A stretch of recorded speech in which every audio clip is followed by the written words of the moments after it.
Well, welcome everyone, and I certainly hope that you are all calm, comfortable, healthy, safe, stocked up wherever you are. I'm coming to you from White Plains in New York, just Westchester County, as I like to say, more than 5 miles from the containment zone. So I hope wherever everybody else is, you are faring well. I appreciate you taking the time to join us today to sort of continue a conversation that we think has got some real exciting potential, both in the sort of path that we can kind of travel down as we discuss this, but more so as it relates to some real tangible impact we can have on the global, I will say, and world conditions notwithstanding, on the global scientific community with some of the tasks and projects and goals that I think we have in front of us. And this idea of building this data science and analytic hub, again, even before the last few weeks came about, we had identified as an opportunity to really move the needle, make an impact, bring people together from around the globe, and truly tackle some challenges that remain sort of perplexing to the scientific community. As Joanne mentioned, Joanne and I are the co-founders of this organization. For any of you who have not joined us previously, welcome. For those of you, obviously familiar faces and friends, welcome back. We have really, to this point now, we're coming up on our 4-year formal anniversary, and we have really just been blown away by the response, by the sort of contributions from the community here. Joanne nor I take any credit solely for anything that we have accomplished or the sort of goals that we have set forth. Most of this is the direct result of the feedback and impact and interest of all of you. So for those of you who this is your first time, do not be shy, speak up, chime in. We'd love to hear what you have to say, love to hear why what we're talking about might be wrong, and certainly love to hear about what might be of interest to you and places for you to jump in. Next slide there, Joanne. So we have recently held a really exciting event in partnership with JP Morgan.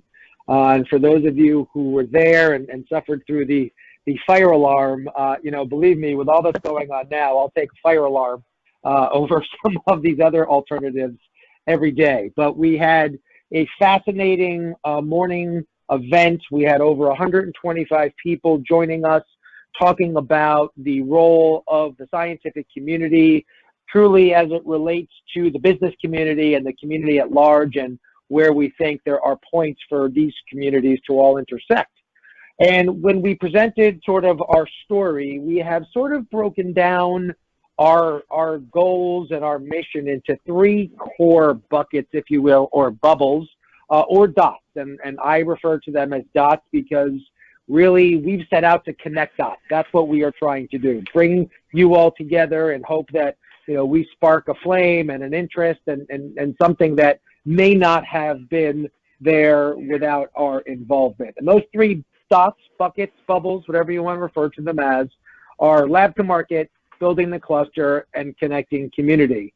The lab to market certainly represents a lot of the academic work that we're doing with Carla Romney, who's leading that charge there, a lot of the commercialization of what happens when you have a drug and you want to get it out there, things sort of in that world. The building of the cluster is a little bit more of the infrastructure that is required to help support a community like this. That does also include sort of academic structure, that does include physical labs, that does include connecting the different dots of a commercial organization.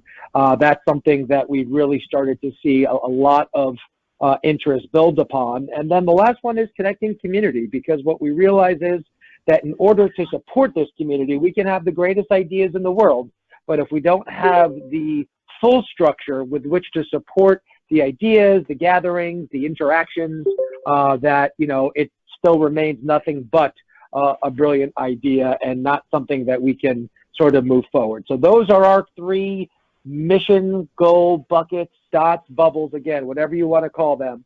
And as you read through these, and if anyone has not seen our most recent sort of overview of our view of these 3 buckets, please let me know. We'd love to resend it to you. Take a look, see what different sort of activities we have under each heading. And again, for the purpose of identifying where do you want to get involved, what's of interest to you, and how you can help us move the needle further. Next slide there. So today is, I believe, our 3rd charrette, specifically sort of around today's idea of the data science hub. These represent some of our other charrettes that we currently have underway from, again, education, building the biotech cluster, some of the key leaders who are working with us on these.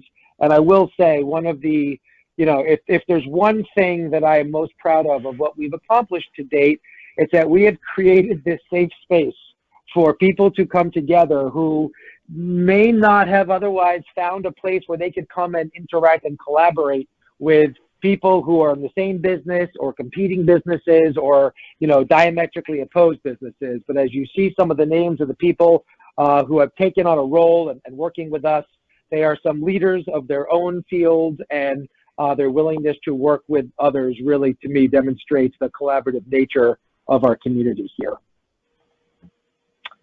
Obviously, nothing that we do would be possible without the support of us, our sponsors, our partners, our supporters, our organizations who are contributing content and thought leadership and intellectual capital. I'm proud to say that the list has become too many for me to run through all of them.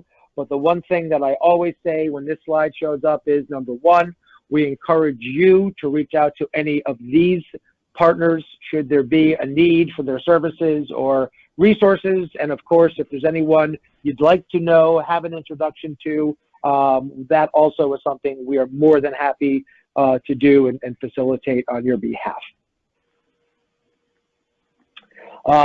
This slide here represents one of the many exciting physical infrastructure projects that are currently underway here in the Westchester area.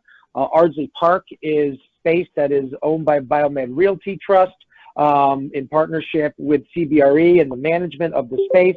They are building out some state-of-the-art wet labs that we expect to come online probably, at this point, I'm not sure what sort of delay we're looking at, but I know the last conversation was within the next 9 to 12 months that will be not only flexible in cost, but flexible in square feet and design. And we think that that is something that is going to be really attractive to companies coming out of the city, other companies who may have a vested interest in being in our area here. And we are excited to see this come online. And as I mentioned, this is one of a few. We've got the North 60 project, which is, certainly pursuing and proceeding down the road of putting the shovel in the ground. There are some other projects, other companies that are looking into this. And so, we really think that a year from now, 2 years from now, this isn't just going to be something we talk about that it's coming, but we're going to talk about the robust nature of our community here and the companies that are residing here doing the research. This is Joanne's favorite slide, and so I'm always prepared to read this and bring this to everyone's attention, but a quote that we are still working on exactly who we want to attribute it to, but we always overestimate the change that will occur in the next 2 years and underestimate the change that will occur in the next 10. And I think this is really true to how we have sort of taken on the challenge of building this Westchester Biotech Project community, that it's not something that we expect to turn around overnight. We're not interested in headlines and press releases, but this is really about doing the hard drudgery work of bringing people together, digging into ideas, rolling up our sleeves. And I really believe that we are seeing us approach a point of really being able to turn a corner with the impact that we're going to have. And again, that is as much a credit to all of you and your time and support that you have shown for our efforts here as well. So before I turn it over, I just want to say again that I, appreciate everyone's time and energy here, all your contributions, and it's amazing where we find connections and where we find opportunity. And I just want to embarrass Dana here for a second and talk about how she came to our little community here.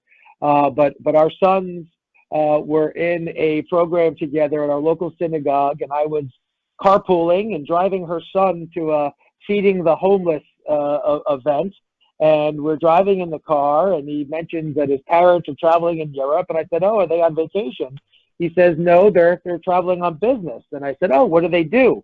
And at the time, I've lost track. I mean, that has to be 3 or 4 years ago. So he was 11 or 12. He says, "Oh, they run a contract research organization that partners with universities and hospitals in the United States and finds clinical trial sites in Europe."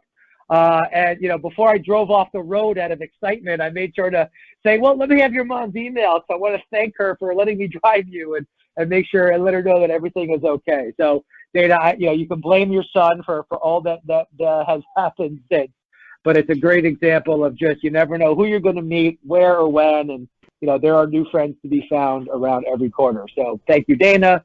Thank you all. Joanne, I'll turn it over back to you. Well, thank you, Michael. I'll just mention to everyone, as you have been, I know people have been joining us for the last couple of minutes, that this session is being recorded, and we'll record the whole thing, and then we'll just be posting the first session, including the presentations you're going to be hearing next. When we get to the round table, in which I'll literally will call on each person on the call and invite you to speak for a couple minutes about what you do. What are some of your challenges? Was there something you heard in the presentation that you find intriguing?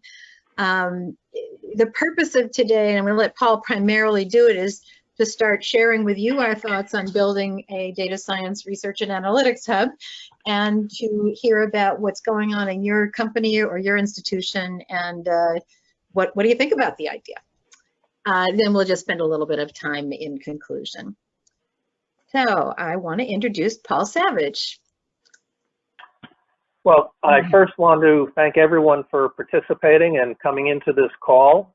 This was sort of an emergency for us to make these changes, and we can go back to your earlier slide talking about what happens in the next 2 years. We can really start talking about what's happening in the next 2 weeks. This is a remarkable time, and certainly Westchester Biotech has been focusing for some time on the biotech industry and laboratories and the pharmaceutical industry, perhaps in particular. I happen myself to come from the healthcare provider side. Little places like Mount Sinai Medical Center, Columbia Presbyterian Medical Center, and later in my career, Vice President of Planning for St. Vincent's Medical Center. As such, I happened to be in New York at the time of the AIDS epidemic and was actually one of the original researchers to do some of the kinds of projections that we're seeing today about a virus entering the community and the kinds of spread. Back then, we were actually predicting 100,000 deaths within 10 years. So it's fascinating to me and frightening to me, frankly, to see what's happening today. I've been talking with Joanne for months and months now, as well as others, about the importance of data and data analytics, and we're certainly hearing a great deal of this kind of conversation literally every day. Certainly one of the big questions is the quality of the data. Where are we getting the data from? How good is the data? And can we do projections? And the statistical analysis becomes very, very important. Whether we're talking about competitive business intelligence in the hospital and physician sectors, or we're talking about the introduction of new pharmaceuticals and all of the requirements of the FDA, there's a need for data, and more data. And unfortunately, the healthcare industry is probably years behind other industries. Amazon knows everything about everyone that's in the marketplace. But we know so little about the healthcare industry and the way things are progressing, the interactions of multiple conditions, the decision support criteria that we need to be working towards is critically important. But in order to do this kind of work, we need an infrastructure. And that's where Westchester Biotech Project can actually be a facilitator. I happen to be sitting on 600 million patient records across a 20-year time frame. But this is a very difficult operation, a very difficult environment to try to draw together all the right kinds of information and ask the right kinds of questions of the data. And I wanted to specifically address the academics that we have participating here, that there is so much to be done with respect to healthcare that it really requires some specialized training to understand the infrastructure, the data management, the data mining, the data quality, and the predictive capabilities, including artificial intelligence, that we are moving towards. This is a whole specialized discipline, and I'd like to encourage more universities to collaborate with one another rather than compete with one another in this space. So I want to again thank everyone for participating and hope that we can begin to focus on some of these subjects that I've just mentioned, from infrastructure, data management, data mining, into the analytics phase. Joanne, back to you. Well, thank you, Paul. Yep, Paul is a champion for this project, and it's really been wonderful working together, and the opportunities are pretty amazing. I'm going to be introducing Dana now, and just to say that part of our concept, so I don't know if you're not speaking, if you could mute yourself, that would be helpful. I'm hearing some feedback. Not sure where that's coming from. There we go, thanks. Yep. So the concept for the hub is to look at everything from the population health level that Paul has access to, all the way from the beginning of the pipeline, which is, of course, discovery, and through clinical research. So we've invited Dana to come and talk about what's going on in terms of data and clinical research. And I'm going to introduce you now, Dana. Please tell everybody about yourself. And I am going to ask everybody that is not speaking to mute yourself. There's someone who's writing, and we can hear your pencil moving. Amazing. I thought that was cooking, actually. Oh, could be, could be. Go ahead, Dana. You tell me when. Thanks for the introduction, and thanks for the invitation to participate in the meeting. Yes, Michael, it was great that we met that way, and I hope you'll be online for services tomorrow night for our new streaming. So, just as a little bit of background, my company is AugustResearch. We are a CRO, so we are a contract research organization running clinical trials. We are running clinical trials in Europe for predominantly US pharma and biotech companies. So that is our main area of business. Joanne, you can go to the next slide. I just put through this slide in here because you might be wondering why a woman from New York, yeah, you can tell I'm from this area originally, is running clinical trials in Europe. And our company is actually headquartered in Bulgaria. And the reasons are really highlighted on this slide why US companies would want to go outside the US to run clinical trials. Basically, what it boils down to is access to patients. And even with the coronavirus situation, you can see that as people are running trials, they want to go to the places where you can find the most patients. Unfortunately, right now, you can probably find them everywhere. But you know, we've been involved with trying to help get trials started in some of the Western European countries that have been most affected, and expanding access to some existing treatments in some other countries. But in general, you go outside the US because you need more patients, and you go to countries that have centralized systems where it's easier to identify patients, lower standard of care, where trials are more attractive. And in Europe, sponsors cover all the treatments. So we don't nothing is paid by the insurance as we have in this country. So that was just a little diversion of why I run clinical trials in Europe from this as a baseline case. So onto the data side. Joanne, if you want to go. So I tried to, really what I wanted to do was just try to think about the areas where we use data in clinical trials and where it might intersect with this project. On this first slide, I listed the areas where we've been using data, for the past 20 years, and these since the time that I got into clinical research. And these are kind of in chronological order. So we're working on human clinical trials. So these are really late stage trials before a sponsor would get marketing authorization for their drug. So the first part would be, I included information about biostatistics, which is of course using a lot of large data sets, looking at historical trials, and that would be incorporated into writing your actual study protocol. Once you have a study protocol prepared, you want to start a trial, you want to find patients. So there's been a lot of technology has been applied in the area of patient recruitment and trying to improve patient recruitment, because the current situation in the United States is that 4% of patients participate in a clinical trial, which is ridiculously low. And that's one of the reasons why companies have to go outside the US, because there's such low participation rates in the United States. And that's a whole other discussion about why that is, but that is the fact. So a lot of efforts are put on trying to find more patients who are appropriate for a particular trial and get them into the study.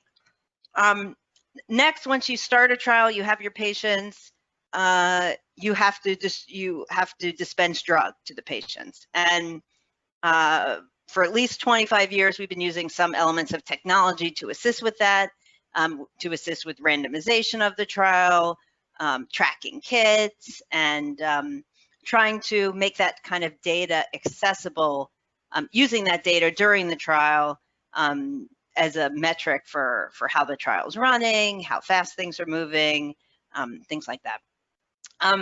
Once patients have been given drug, you need to collect the data, and electronic data capture has probably started about, in reality, 15 years ago in clinical research.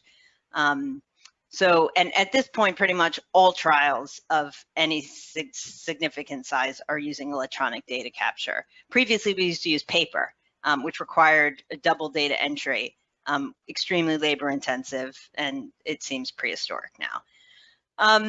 And then once you have your data and your trial's over and you finished treating all the patients, using a lot of biostatistical analysis on the data, you're obviously also just analyzing the data, but using a lot of biostats in your final study report, which would then be submitted to the FDA to get your marketing application. There's a lot of other, obviously everything is, at every step of the way, there's electronic elements. So you're submitting things electronically, you're keeping electronic trial files, but I really tried to focus on the elements where we're actually trying to use data and larger sets of data to support an effort, not something that we're just doing in a electronic versus paper form. So that was sort of where we were historically. And now, Joanne, if you want to go to the next slide.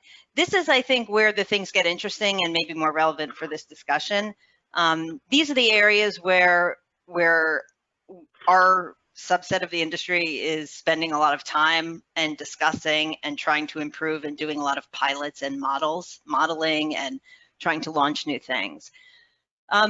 So if we go back to the beginning, I again tried to put these sort of in chronological order.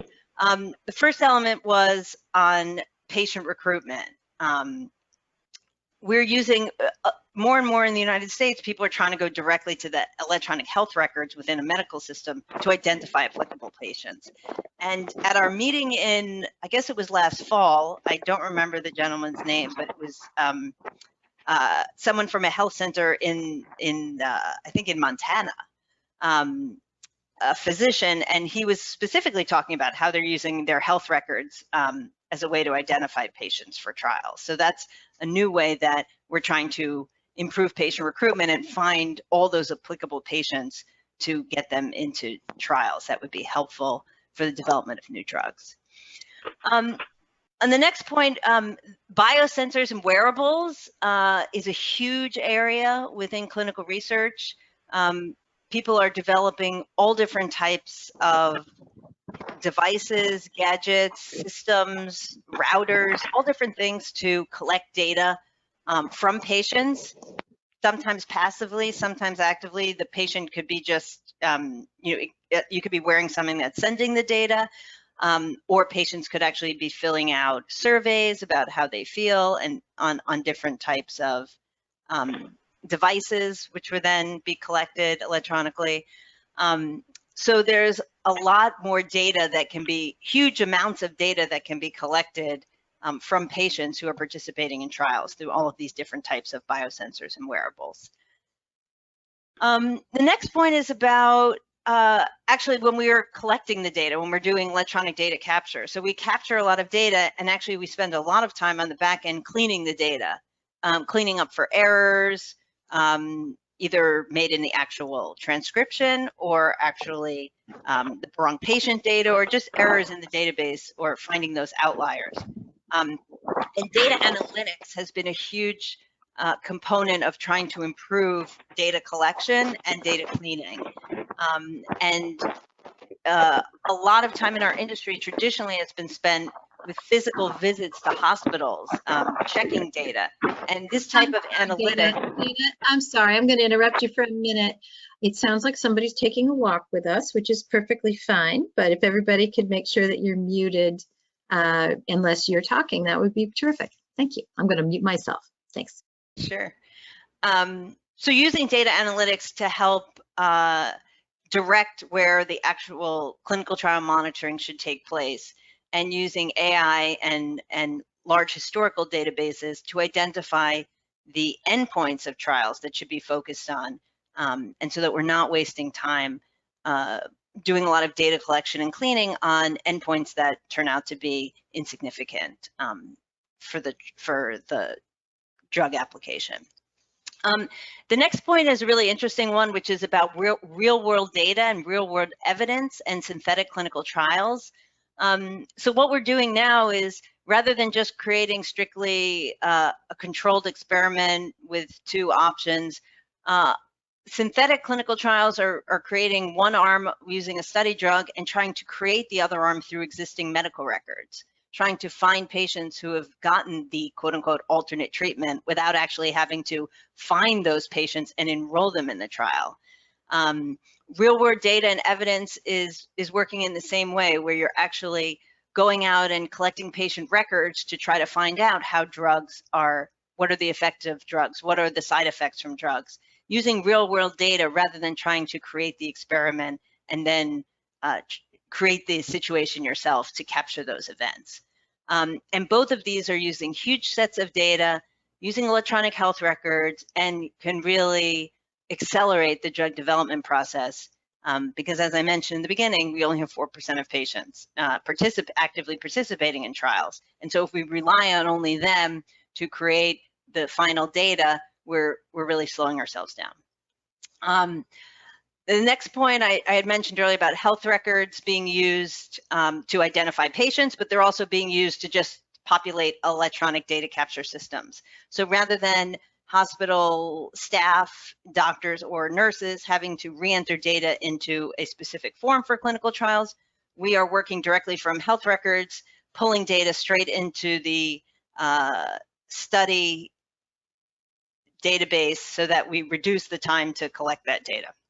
And then finally, one of the really exciting areas about clinical research now are what we call decentralized clinical trials. Sometimes people call them virtual trials.